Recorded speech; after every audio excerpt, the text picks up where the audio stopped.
नमस्कार दोस्तों, स्वागत है आपका हमारे चैनल में, जहां पर आज हम बात करेंगे एक ऐसे अहम टॉपिक के बारे में जो अक्सर एक शुगर पेशेंट जब हमारे पास आता है तो वो पूछता है, क्योंकि उसे अक्सर ये डर लगा रहता है। कई बार लोगों की बातें सुन के, कई बार डॉक्टर्स की बातें सुन के और कई बार कुछ ऐसे लोगों का एक्सपीरियंस सुन के जिनके साथ ऐसा हो जाता है।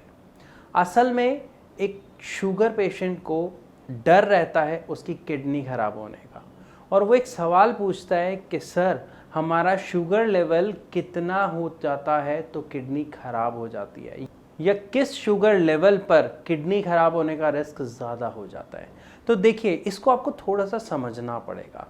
ये कुछ ऐसा नहीं है कि इस लेवल पे पहुंचे तो ब्रेक फेल, या इस लेवल पे पहुंचे तो आपकी kidney all of a sudden खराब। नो, ये एक स्लो पॉइजन है, ये एक स्लो प्रोसेस है जो एक अवधि में जाके होता है। कैसे होता है, क्यों होता है, इसको थोड़ा सा समझने की कोशिश कीजिए।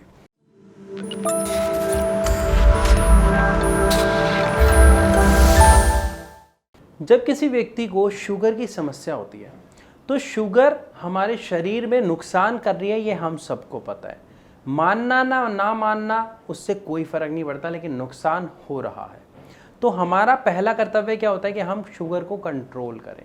लेकिन जब कुछ लोग ऐसा सोचते हैं कि शुगर बढ़ी हुई है लेकिन मेरे शरीर में कोई समस्या नहीं आ रही है, मुझे कोई दिक्कत नहीं हो रही है, तो वो लापरवाह हो जाते हैं अपनी शुगर को लेके, जिसके कारण किडनी फेलियर जैसी गंभीर समस्या का सामना करना पड़ता है लगभग 10 में से 6 लोगों को। ऐसा होता कब है, इसको जानते हैं।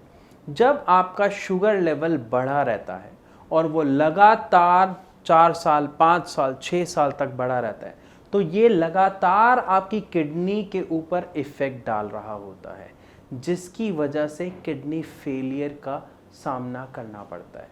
अब अगर आप पूछते हैं कि सर, ये किडनी फेलियर कब होती है, तो इसका कोई सीमित समय या तय अवधि नहीं है। लेकिन हाँ, लगातार अगर शुगर लेवल बढ़े हुए हैं तो किसी की हो सकता है 4 साल में, किसी को हो सकता है 6 साल में, या हो सकता है 2 साल में भी किडनी की समस्या का सामना करना पड़ सकता है। ये patient to patient, body to body vary करता है। इसकी कोई समय सीमा निर्धारित नहीं है। इसीलिए एक डायबिटिक पेशेंट को स्पेशली कहा जाता है कि आप अपना शुगर लेवल कंट्रोल करें, मेंटेन करें, एक्सरसाइज करें और सही डाइट लें। क्योंकि एक सही डाइट, एक सही एक्सरसाइज का चार्ट और रेगुलर रूटीन प्लस एक सही मेडिसिन ही आपके शुगर को कंट्रोल कर सकती है और आपको किडनी फेलियर जैसी गंभीर समस्या से बचा सकती है। अब बहुत सारे पेशेंट का एक सवाल होता है कि सर, हम दवा ले रहे हैं, आज से नहीं, जब से मुझे पता चला है तब से मैं शुगर की दवाई कॉन्टिन्यूसली ले रहा हूँ। शुरुआत में जब मैं दवा लेता हूँ तो मुझे बहुत अच्छा रिजल्ट मिलता है, लेकिन 4, 5 या 6 महीने बाद उस दवा का असर कम होने लग जाता है। मैं फिर डॉक्टर के पास जाता हूँ, दवा लिखवाता हूँ, फिर वो दवा लिखते हैं, और इस तरीके से जो कारवां है वो चलता जा रहा है, लेकिन शुगर कम होने का नाम नहीं ले रही। यहाँ पे आपको समझना पड़ेगा कि ऐसा होता क्यों है। शुगर की जो आप दवा ले रहे हैं वो असर बंद नहीं कर रही, आपका शरीर उस चीज़ के आदी हो जाता है और इसलिए उसका असर कम होना शुरू हो जाता है। सबसे बड़ा रीज़न है कि उस दवाई के कारण आपके शरीर में जो नुकसान हो रहा है, जब वो एक लेवल से ज़्यादा बढ़ जाता है तो उस दवाई का असर आपको प्रॉपरली नहीं मिलता है।